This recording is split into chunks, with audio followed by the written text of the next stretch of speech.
tough day, and as you just said to me, I mean, it hits home a little bit. Obviously, your thoughts on Pat passing away, and the kind of guy he was.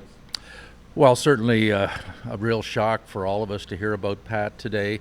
We knew he wasn't 100% when he wasn't able to come in and take part in the Hockey Hall of Fame induction weekend. He was very upset he couldn't make it. We all understood. He was in the hospital at the time, and the doctors just didn't want him to travel. But a real shock, of course, today. And I was fortunate enough to have Pat as a teammate in the late 60s with the Toronto Maple Leafs. A great teammate, a real team player. And even though we only played together a couple of years, we developed a strong friendship that after we both retired continued.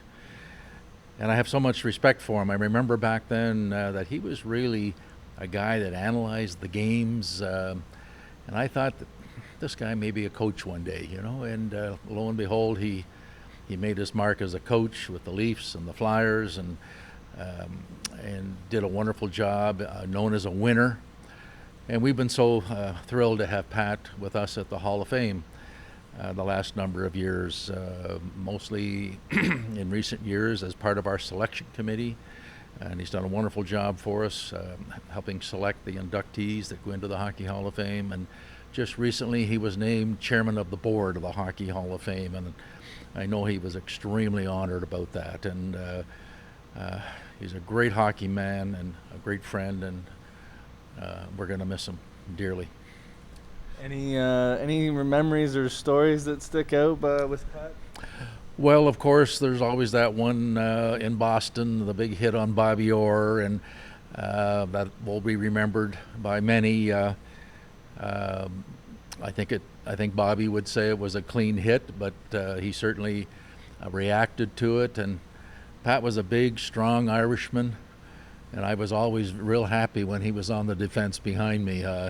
He was one of those guys that looked after his teammates. He didn't go out of his way, to get involved in fisticuffs, but he was there to look after his teammates, and he did that well. And his wife Sandy is just a wonderful woman and a great family man. So it is a sad day because he has become one of the most influential people in the hockey world, in my estimation. Just from what I've heard today, it sounds like he was just ultimately respected by almost everybody, or if not everybody.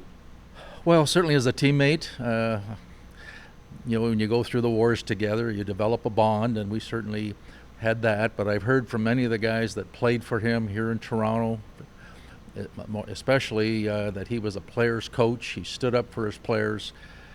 You never heard Pat say a bad word about his players when he was involved with the media, and the players went through the wall for him. And we came just short of, I think, winning a Stanley Cup under Pat.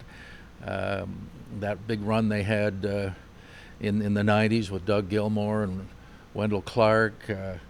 I believe it was after the second round. I was at the game when they won, and I just said, I got to go down and say hello to Patty. And I went down to the room and went into his coach's office, and there he was with his sidekick, Ricky Lee, and that cigar, that he so well deserved. And I just felt I had to go down and congratulate him.